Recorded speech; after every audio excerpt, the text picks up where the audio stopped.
जय श्री राम प्रेमी भक्तों। जब समय भी साधना के लिए विशेष हो जाए, जब एक एक मंत्र कई गुना फल देने लगे, जब स्वयं भगवान विष्णु कहते हैं यह मास मेरा है, तब समझिए अधिक मास आ चुका है। सनातन शास्त्रों में अधिक मास को पुरुषोत्तम मास कहा गया है। यह कोई साधारण महीना नहीं, बल्कि आत्मा को शुद्ध करने का दिव्य अवसर माना गया है। वर्ष 2026 में अधिक मास 17 मई 2026 से 15 जून 2026 तक रहेगा। इस दौरान हिंदू पंचांग में 12 नहीं बल्कि 13 महीने होंगे। शास्त्रों के अनुसार सूर्य वर्ष लगभग 365 दिन का होता है, जबकि चंद्र वर्ष लगभग 354 दिनों का। हर वर्ष लगभग 11 दिनों का अंतर बनता है। यही अंतर जब लगभग 32 महीने बाद बढ़ जाता है, तब पंचांग को संतुलित करने के लिए एक अतिरिक्त महीना जोड़ा जाता है, जिसे अधिक मास कहा जाता है। लेकिन सवाल यह है कि इस महीने को इतना महान यानी कि इसको इतना महत्व क्यों दिया गया है। पुराणों में एक कथा आती है कि जब यह अतिरिक्त मास आया तो कोई भी देवता इसे स्वीकार नहीं कर रहा था।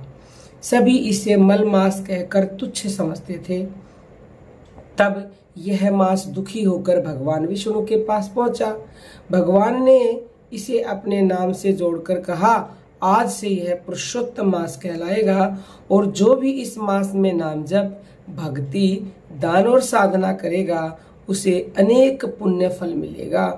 तभी से यह महीना भगवान विष्णु और नाम स्मरण के लिए सर्वोत्तम माना गया है। संतों ने भी इस मास की महिमा को अनुभव किया है। संत तुलसीदास जी कहते थे कि नाम से बढ़कर कोई साधन नहीं है। वही संत एकनाथ महाराज अधिक मास में विशेष नाम जप और भागवत श्रवण करवाते थे।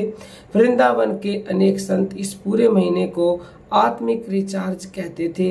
उनका कहना था, जैसे मोबाइल की बैटरी खत्म होने पर चार्जिंग जरूरी होती है, वैसे ही आत्मा की ऊर्जा नाम जप से पुनर्जीवित होती है, और अधिक मास उस फास्ट चार्जर की तरह कार्य करता है। सोचिए, एक किसान पूरे वर्ष खेत में मेहनत करता है, लेकिन वर्षा के समय बीज बोने का विशेष महत्व होता है। उसी प्रकार पूरे वर्ष नाम जप लाभ देता है, पर अधिक मास में किया गया नाम जप विशेष आध्यात्मिक वर्षा के समान माना गया है।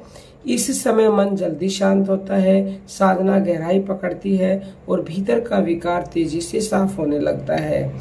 श्रीमद् भागवत और पद्म पुराण में बताया गया है कि इस मास में किया गया जप, तप, दान और सत्संग आपको कई गुना फल देंगे।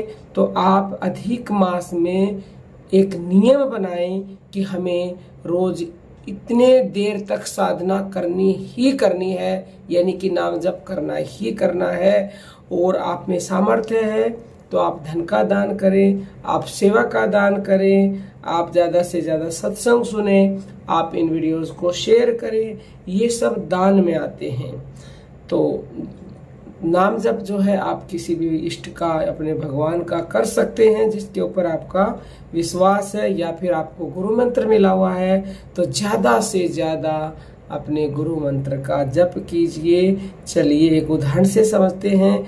यदि सामान्य दिनों में मनुष्य की साधना छोटी नाव की तरह चलती है, तो अधिक मास में वही नाव अनुकूल हवा मिलने पर तेज गति से आगे बढ़ने लगती है। इसलिए कई संत कहते हैं, जो साधना वर्षों में नहीं हो पाती वह पुरुषोत्तम मास में शुरू हो सकती है, और उसका फल भी आपको पूरे साल की साधना के बराबर एक ही महीने में मिल जाएगा। इस महीने में केवल बाहरी पूजा ही नहीं बल्कि भीतर की सफाई पर जोर दिया गया है। कम बोलना, सात्विक भोजन लेना, क्रोध कम करना, ब्रह्म मुहूर्त में उठना, तुलसी के पास दीपक जलाना और प्रतिदिन नाम जप करना, ये सब आत्मिक उन्नति को तेज करते हैं। शास्त्रों में तो यह भी कहा गया है कि इस समय विवाह, गृह प्रवेश जैसे सांसारिक शुभ कार्यों से बच करके और भक्ति में हमें ज़्यादा से ज़्यादा समय देना चाहिए। वो इसीलिए मना किया जाता है बाकी के कार्यों के लिए। यदि आप उनमें उलझे रहे तो साधना कब करोगे, तो इसलिए वो सब वर्जित बताए हैं।